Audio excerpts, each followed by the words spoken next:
bentrovati in diretta su shritalia.com, il canale di informazione che abbiamo riattivato per garantire ogni giorno dalle 12 alle 12:15 un quarto d'ora di aggiornamenti e approfondimenti sui temi del lavoro, un quarto d'ora per rimanere aggiornati e comprendere al meglio come sta cambiando il lavoro. Come ogni puntata del martedì, passeremo in rassegna le notizie dell'ultima ora, passando poi alla sezione, la rubrica domande e risposte ed infine un piccolo cenno sui webinar della settimana. Ma vediamo le notizie di oggi. Come prima notizia di oggi è degna di nota il messaggio INPS numero 171 del 15 gennaio, in cui l'Istituto di Previdenza dispone e riattiva una misura già contemplata nel decreto Cura Italia. La previsione è quella dell'articolo 26, la previsione che dà modo ai soggetti fragili di poter essere posti in astensione dal lavoro dietro una remunerazione assimilata a ricovero ospedaliero, ma anche una misura specifica per la compilazione dei certificati medici per quei lavoratori che debbano astenersi dalla prestazione per effetto di quarantena o di isolamento.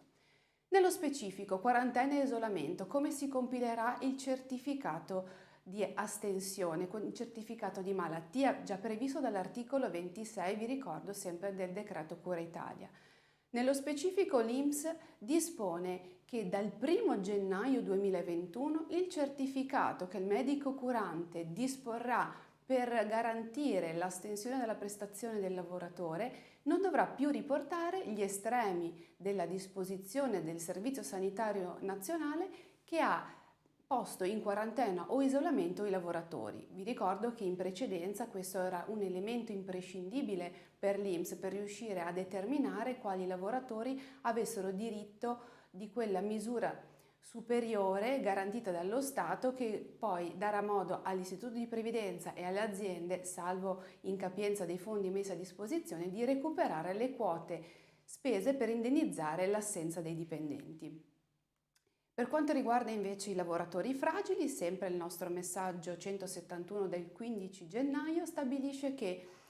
vi è un ulteriore nuovo periodo di tutela dal 1 gennaio al 28 febbraio 2021. Vi ricorderete che con l'avvento del decreto Ristori 137/2020, dal 15 di ottobre in poi fino al 31 dicembre 2020, nessuna disposizione, nessuna tutela era stata posta in essere per garantire il posto di lavoro ai lavoratori fragili. In precedenza l'articolo 26 disponeva proprio che questi lavoratori potessero astenersi dalla prestazione presentando un certificato medico disposto dal medico curante dove si accertassero gli estremi delle condizioni che li facevano ricomprendere nella categoria dei lavoratori fragili. Giusto per fare un esempio, rientrano nella categoria dei lavoratori fragili quei soggetti affetti da patologie che li rendono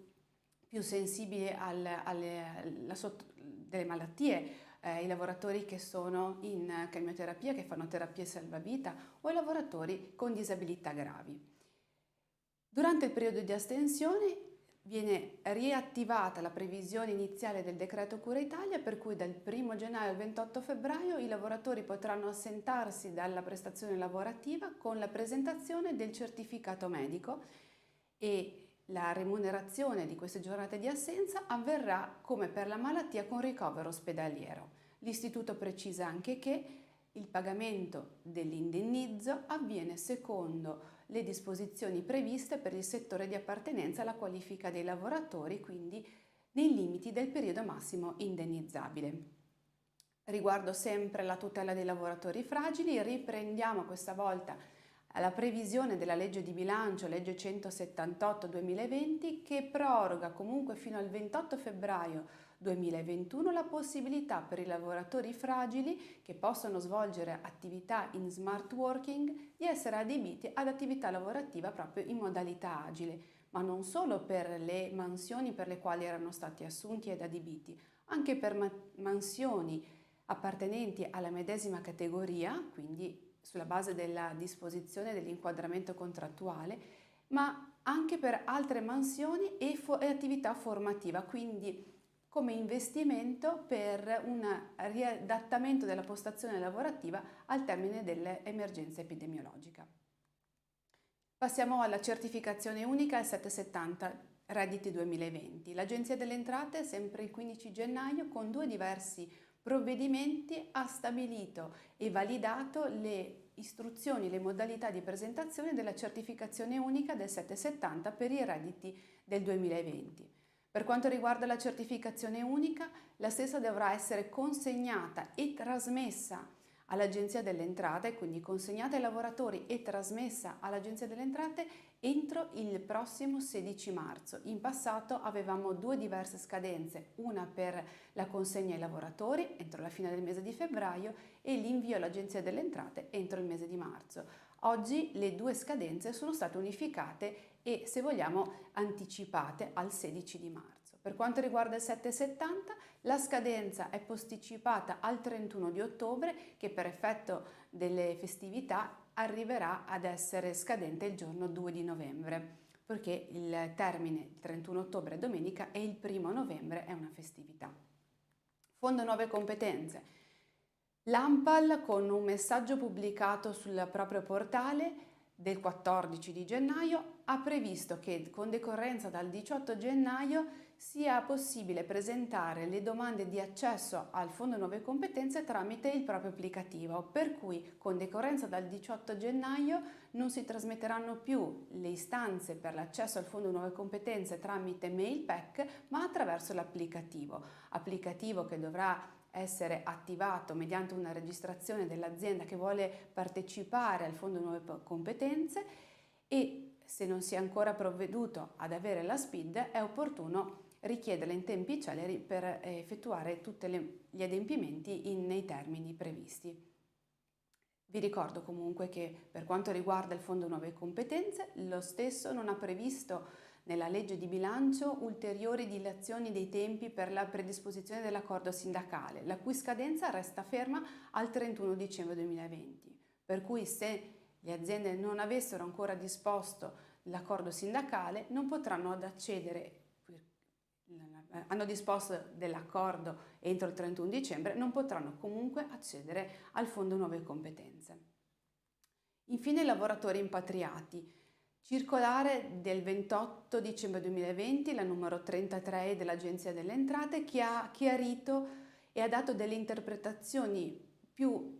precise riguardo le modalità di applicazione delle disposizioni sui lavoratori impatriati, quindi il regime fiscale agevolativo che si può applicare a talune categorie di lavoratori che rientrano in Italia dopo un periodo di lavoro prestato all'estero. In particolare, la circolare definisce requisiti soggettivi e oggettivi per accedere all'agevolazione, la misura dell'esenzione, quindi di quanto si può scontare l'imponibile fiscale per il pagamento dell'IRPEF, la misura, la durata e la decorrenza dell'esenzione, i periodi di applicazione che possono essere anche variabili in funzione delle particolari caratteristiche del nucleo familiare, per esempio del lavoratore, in presenza di uno o più figli e in presenza di acquisto di un immobile nel territorio italiano. Di queste e di altre agevolazioni legate ai lavoratori impatriati e per ulteriori dettagli sulla circolare 33E dell'Agenzia, vi ricordo che oggi pomeriggio ci sarà un seminario di cui vi darò ulteriori specifiche dopo la rubrica domande e risposte. Passiamo quindi alla seconda sezione domande e risposte. La prima domanda di oggi: l'INPS con la circolare numero 2 del 2021 restringe il riconoscimento del congedo, parliamo del congedo al 50%, ai genitori di figli iscritti alle sole classi seconde e terze delle scuole secondarie di primo grado, quindi le scuole medie, nonostante l'articolo 22 bis del decreto 137 si riferisca soltanto al grado scolastico generico e non alle classi. L'INPS quindi riconoscerà il congedo soltanto nelle condizioni della circolare, quindi solo ai genitori di figli iscritti alla seconda e terza media? La risposta è affermativa. Il congedo straordinario sarà riconosciuto esclusivamente nei casi in cui venga sospesa la didattica in presenza per l'attivazione della zona rossa nella regione in cui risiedono i lavoratori. per cui la specifica che fa l'INPS della seconda e terza media è esclusivamente legato e viene fatto rimando nella stessa circolare alle disposizioni del Ministero riguardanti le zone rosse. L'INPS ha semplicemente specificato ed esplicitato la condizione che si poteva desumere dalla disposizione generale. Sempre in tema circolare 2/2021 viene esteso il riconoscimento del congedo straordinario, sempre lo stesso congedo al 50% pagato dall'INPS, ai genitori di figli disabili indipendentemente dalla zona in cui è ubicata la scuola o il centro di assistenza. Quindi stiamo estendendo il campo di applicazione per i genitori di figli con disabilità grave, nonostante la normativa non precisi espressamente ciò. L'INPS quindi riconoscerà il congedo anche nei casi più ampi della circolare? In risposta a questo quesito riteniamo che sì, il congedo sarà riconosciuto anche qualora la scuola sia stata chiusa oppure il centro di assistenza abbia sospeso l'attività in presenza, a prescindere dalle condizioni, le colorazioni della regione in cui risiedono i genitori e i nuclei familiari. Questo proprio per una disposizione di più ampio spettro. Per ulteriori quesiti a cui volete dare una risposta celere, vi ricordo che siamo a disposizione tramite il portale di espertolavoro.com. Ora vediamo i webinar della settimana. Come vi avevo accennato riguardo i lavoratori impatriati e la circolare dell'Agenzia delle Entrate, oggi pomeriggio dalle 15 alle 16 Barbara Peressoni, in una location rinnovata, condurrà il seminario Brexit impatriati, trasferte all'estero, tutte le novità per il lavoro, e un breve cenno ve lo darò al termine della rappresentazione degli altri seminari. Domani pomeriggio dalle 15 alle 16 Sergio Turchetto e Simone Cocchetto invece tratteranno il tema dei licenziamenti collettivi, le chiusure aziendali, quali soluzioni per le imprese in difficoltà. Questo è un tema che noi riteniamo di essere notevolmente importante, perché al termine del periodo di emergenza epidemiologica, quando si sbloccheranno i licenziamenti, sarà necessario che le aziende siano pronte per affrontare una riorganizzazione proprio della forza lavoro. Infine giovedì, per il programma Reset, costo del lavoro e budget, tutte le agevolazioni e gli incentivi per il lavoro nel 2021 con me. Per quanto riguarda oggi pomeriggio, vi ricordo che è di notevole importanza per tutte le aziende partecipare, aziende che hanno lavoratori che si recano per proprio disposizioni imposte dall'azienda a lavorare all'estero. Del resto, con la firma dell'accordo tra l'Unione Europea e la Gran Bretagna per la sua uscita, si sono creati un po' di problemi nella gestione dei lavoratori che si trovino a dover andare all'estero a prestare attività lavorativa o che siano livi distaccati. Di questo e di altri argomenti relativi alla gestione delle trasferte, dei distacchi e semplicemente dei lavoratori che vogliono ritornare in Italia per ritornare a prestare attività nel loro paese d'origine, Barbara Peressoni dalle 15 alle 16 oggi pomeriggio. Queste erano le notizie di oggi, vi ringrazio per l'attenzione, il prossimo appuntamento con il TG Lavoro è domani dalle 12 alle 12:15.